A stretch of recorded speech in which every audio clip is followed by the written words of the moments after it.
ಶಿರಾನಗರದ ಮಂಜುಶ್ರೀ ಆಂಗ್ಲ ಮಾಧ್ಯಮ ಶಾಲೆಯಲ್ಲಿ ಮಹಿಳಾ ದಿನಾಚರಣೆ ಆಚರಿಸಲಾಯಿತು.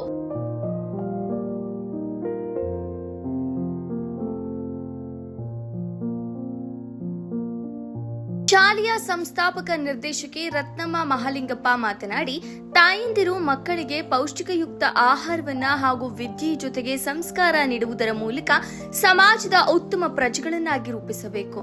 ಮಕ್ಕಳು ಮೊಬೈಲ್ ಅನ್ನ ಅತಿ ಹೆಚ್ಚು ಬಳಕೆ ಮಾಡುವುದರಿಂದ ಮಾನಸಿಕ ಆರೋಗ್ಯ ಸಮಸ್ಯೆ, ದೈಹಿಕ ಸಮಸ್ಯೆ ಹಾಗೂ ಮಕ್ಕಳ ವಿದ್ಯಾಭ್ಯಾಸದಲ್ಲಿ ಕುಂಠಿತ ಕಂಡುಬರುತ್ತಿದೆ. ತಾಯಂದಿರು ಮಕ್ಕಳೆದುರು ಮೊಬೈಲ್ ನೋಡುವುದನ್ನ ಬಿಟ್ಟರೆ ಮಾತ್ರ ಮಕ್ಕಳು ಮೊಬೈಲ್ ಬಳಕೆ ಮಾಡುವುದನ್ನ ನಿರ್ಬಂಧಿಸಬಹುದು ಎಂದು ಕಿವಿ ಮಾತನ್ನ ಹೇಳಿದ್ರು. ಎಲ್ಲರೂ ಮಕ್ಕಳನ್ನೆಲ್ಲ ಚೆನ್ನಾಗಿ ಓದಿಸ್ಬೇಕು, ಮುಂದೆ ಬರಬೇಕು. ಮಕ್ಕಳು ಒಳ್ಳೊಳ್ಳೆ ತಿಂಡಿ ಮಾಡಕ್ಕೆ ಮಕ್ಕಳಿಗೆ ಬೇಕರಿ ಐಟಮ್ ಕೊಡಿಸ್ಕೊಡ್ದು, ಮೊಬೈಲ್ ಕೊಡ್ಕೊಡ್ದು. ವಿದ್ಯಾರ್ಥಿಗಳ ತಾಯಂದಿರಿಗೆ ಏರ್ಪಡಿಸಲಾಗಿದ್ದ ಮೋಜಿನ ಆಟದಲ್ಲಿ ವಿಜೇತರಾದ ಮಹಿಳೆಯರಿಗೆ ಪದಕ ನೀಡಿ ಗೌರವಿಸಲಾಯಿತು.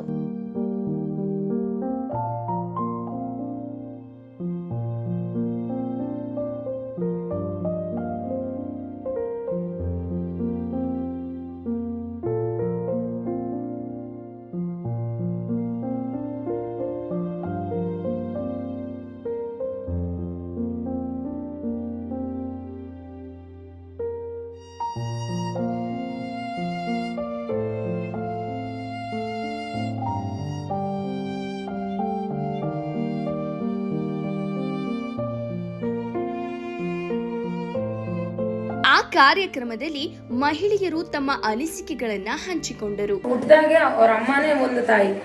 ಅವ್ರ ಅಮ್ಮ ಜನ್ಮ ಕೊಟ್ಟರೆ ಅವತ್ತಿಂದ ಒಂದು ತಾಯಿ ಅವ್ರ ಸಲಹೆ ನೋಡ್ಕೊಂತ ಬಂದವ್ರೆ. ಇವಾಗ ನಾವು ಒಂದು ಹೆಂಡತಿಯಾಗಿ ನೋಡ್ತಿದೀವಿ, ಮಕ್ಕಳನ್ನ ಸಾಕಿದೀವಿ, ಹೆಂಡತಿಯಾಗಿ ನಮ್ಮ ಕಾರ್ಯ ನಿರ್ವಹಿಸ್ತಿದೀವಿ. ಹೆಣ್ಣಿಲ್ಲ ಮಾಡ್ಕೊಂಬೋದು ಸರ್ ಅವರು ಎಲ್ಲ ಕೆಲಸನೂ, ಬಟ್ ಹೆಣ್ಣಿಲ್ದೇ ಇರೋ ಗಂಡಿನ ಜೀವನಕ್ಕೆ ಒಂದು ಅರ್ಥ ಇಲ್ಲ, ನನ್ನ ಅನಿಸಿಕೆ ಅಷ್ಟೇ. ಅದನ್ನ ಹೆಂಗೆ ಅವಾಯ್ಡ್ ಮಾಡ್ತೀರಾ? ನಮ್ಮ ಅಣ್ಣ ಇವಾಗೇನು ಅವ್ರಮ್ಮ ಬಂದರೆ ನೋಡ್ತಾರೆ, ಇಲ್ಲ ಅಂದರೆ ನೋಡಲ್ಲ. ನಮ್ಮಮ್ಮಗಳು ನಮ್ಮ ಜೊತೆಲಿ ನಮ್ಮ ಹತ್ರ ಏನು ಫೋನು ಅಂಥದ್ದೆಲ್ಲ ನನಗಿಲ್ಲ. ಫೋನ್ನೆಲ್ಲ ಉಪಯೋಗಿಸೋದು ಬರಲ್ಲ. ಅವಿದ್ಯಾವಂತಿ ಆಗಿರೋದ್ರಿಂದ ಇಬ್ಬರು ಮಕ್ಕಳನ್ನ ಚೆನ್ನಾಗಿ ಓದಿಸಿ ಕೆಲಸ ಆಗೈತೆ. ಒಬ್ಬ ಮಗಳು ನಮಗೆ. ನಮ್ಮೂರಿಗೆ ಇವತ್ತು 5-6 ನೋಡ್ತಿದ್ದೀನಿ. ಅಮಾಯಕರೆಲ್ಲ ಕೆಟ್ಟೋಗ್ಯಾರೆ ಮೊಬೈಲ್ ಇದ್ದಾನೆ. ವಿದ್ಯಾವಂತರು ಗೊತ್ತಿಲ್ಲ ನನಗೆ. ಅಮಾಯಕರು ಕೆಟ್ಟಿರೋದು ಮಾತ್ರ ಮೊಬೈಲ್ ಇದ್ದ ನಾನು ನೋಡಿರೋದು. ನಾನು ನಮ್ಮೂರಾಗೆ ಹಿಂದುಳಿದಿರೋ ಊರಿದ್ದ. ಅದಕ್ಕೆ ಮೊಬೈಲು ಒಳ್ಳೇದು. ಏನಕ್ಕೆ ಒಳ್ಳೇದಂದರೆ ಉಪಯೋಗಿಸ್ಕೊಂಬೋದಕ್ಕೆ ಒಳ್ಳೇದು. ಅದು ಮೊಬೈಲ್ ಏನೋ ಅಷ್ಟು ಇದು ಅನ್ನಿಸ್ಲಿಲ್ಲ ನಮಗೆ. ಅದಕ್ಕೆ ಅದೇ ಬಂದ್ಬಿಡುತ್ತೆ ನಮ್ಮ ಲೈಫಲ್ಲಿ. ಆ ತರ ಜೀವನ ನಡೆಸ್ಕೊಡುತ್ತೆ ಇನ್ನೊಂದು ಜೀವನದಲ್ಲಿ. ಮದ್ವೆ ಮುಂಚೆ ಒಂಥರ, ಮದ್ವೆ ಆದ್ಮೇಲೆ ಎಲ್ಲ ಪಾಠ ಅದೇ ಕಲಿಸ್ಕೊಡುತ್ತೆ ಜೀವನ. ಮಕ್ಕಳು ಒಂಥರ ಪಾಠ ಕಲಿಸ್ಕೊಡ್ತಾರೆ, ಗಂಡ ಒಂಥರ ಪಾಠ ಕಲಿಸ್ಕೊಡ್ತಾರೆ, ನಾವು ಅವ್ರಿಗೆ ಕಲಿಸ್ಕೊಡ್ತೀವಿ ಪ್ರತಿಯೊಂದು ದಿನ. ಈ ಸಂದರ್ಭದಲ್ಲಿ ಶಾಲೆಯ ಸಂಸ್ಥಾಪಕ ಎಸ್ ಮಹಾಲಿಂಗಪ್ಪ, ಮುಖ್ಯ ಸಲಹೆಗಾರರಾದ ಸುಧಾ, ಕಾರ್ಯದರ್ಶಿ ಎಸ್ಎಂ ಉಮೇಶ್, ಖಜಾಂಚಿ ದಿವ್ಯಾ ಪ್ರದೀಪ್ ಕುಮಾರ್, ಮುಖ್ಯ ಶಿಕ್ಷಕರಾದ ಶಿವಮೂರ್ತಿ ಹಾಗೂ ಶಾಲೆಯ ಎಲ್ಲ ಬೋಧಕ ಬೋಧಕೇತರ ವರ್ಗ ಮತ್ತು ವಿದ್ಯಾರ್ಥಿಗಳು ಹಾಜರಿದ್ದರು. ಇವತ್ತು ಏನು ನಾವು ಆಟಗಳನ್ನ ನೋಡಿದ್ವಿ, ಎಷ್ಟು ನಮ್ಮ ಬಾಲ್ಯದ ಇದು ಜ್ಞಾಪಕ ಆಯ್ತು.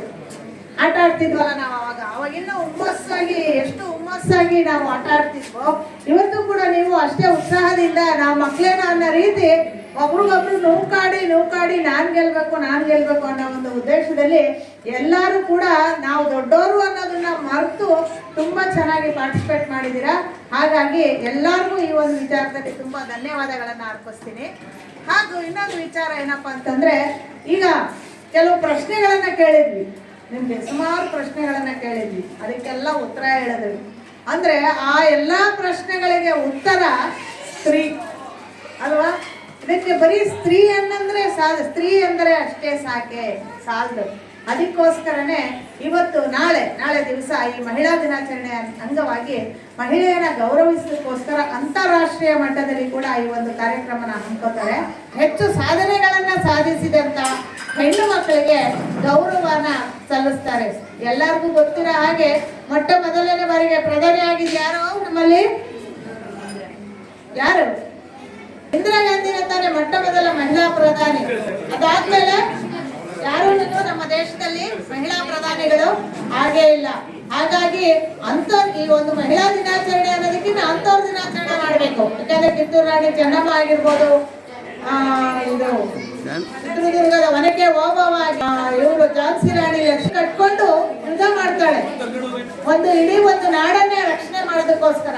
ಹಾಗಾಗಿ ಈ ಎಲ್ಲ ಮಹಿಳೆಯರನ್ನ ದೃಷ್ಟಿನ ಇಟ್ಕೊಂಡು ನಮ್ಮ ಒಂದು ದೇಶದಲ್ಲೂ ಕೂಡ ಈ ಒಂದು ಮಹಿಳಾ ದಿನಾಚರಣೆ ಆಚರಿಸ್ತಾ ಇದೀವಿ. ನಾನು ಅಪ್ಪಾಜಿ ಮನೆಗೋರೆಲ್ಲರೂ ಅಂದ್ರೆ ಆ ಜನರೇಷನ್ ಅಲ್ಲಿ ಕ್ರಿಕೆಟ್ ನೋಡ್ತಾರಿಲ್ಲ, ಆದ್ರೆ ಕ್ರಿಕೆಟ್ ನ ಕಲ್ತ್ಕೊಂಡು ಮೊಬೈಲ್ ಯೂಸ್ ಮಾಡ್ತಾರೆ, ಸ್ಟೇಟಸ್ ಹಾಕ್ತಾರೆ, ಸ್ಟೇಟಸ್ ನೋಡ್ಕೊಳ್ತಾರೆ. ಅದು ಅಪ್ಡೇಟ್ ಆಗ್ತಾ ಇರ್ಬೇಕಂತದೆ ಕಾಲ ಕಾಲಕ್ಕೆ. ನಾವು ಸಹ ಅಪ್ಡೇಟ್ ಆಗ್ತಾ ಇರಬೇಕು. ಇನ್ನೊಂದೇನು ಅಂದ್ರೆ ಪ್ರೆಸೆಂಟ್ ತುಂಬಾ ಸ್ಮಾರ್ಟ್ ಆಗಿ ಕೆಲಸ ಮಾಡ್ಬೇಕು ನಾವು.